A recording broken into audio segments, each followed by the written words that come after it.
Það 15. sigur, 13 stig eða ekki? 14, eða meira 13 já. Til þess að ná innbyrðis. Þú lítur að vera sáttur með þessa frammistöðu hjá þínum konum í dag.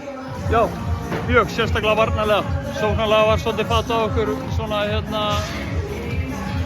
á of-löngum köflum. En ánægður með varnarleikinn sérstaklega og líka bara ánægður með að það eru bara mismunandi leikmenn að stíga upp leik eftir leik og við erum ekki að reyna að stóla á okkur 1, 2, 3 til að bera þetta uppi. Við erum, allt liðið er að bera þetta uppi sem við erum að gera sem er bara frábært.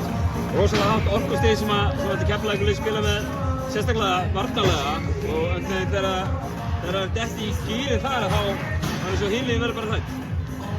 Ég meina við spilum aggressíft. Við höfum efni á því líka því við spilum á mjög mörgum leikmönnum. Það sem ég kannski fannst að ég er að einbeita okkur að mínu liði. Mér er sama hvað hinn er að gera, hvort þeir verður hræddir eða ekki. En það er bara eitthvað sem kemur mér ekki við. En við þurfum líka aðeins að ná, við erum með ákefð og aggression og physicality varnarlega en þá þurfum við líka sóknarlega aðeins að draga inn andan við og við sem mér fannst vanta meira í dag.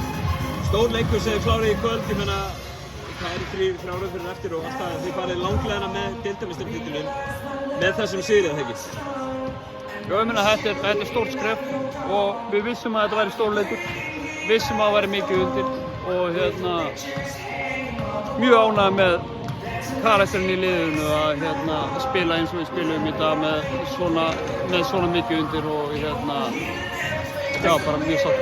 Ertu ekki ánægður með að nú er komið að uppskeru hátíð tímabilsins einhvern veginn og liðið verið stjórn á topparéttum tíma?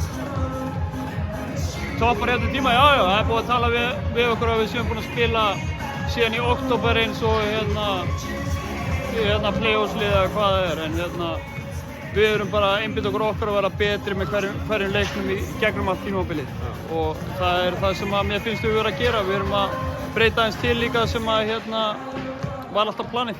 Við erum ekki kannski að pressa eins brjála eins og við vorum að gera fyrst fyrir. 3 leikir eftir, þið verið að vinna þá líka, eða ekki? Við tökum bara 1 leik í einu eins og við erum búin að gera í alla vetur og við erum sunnudaginn eða eitthvað sem það er bara næsta verkefni og mikilvægasta verkefni til þessa. Það er alltaf næsti leikur sem er mikilvægasti leikurinn á tíminu. Takk fyrir og gangi ykkur vel.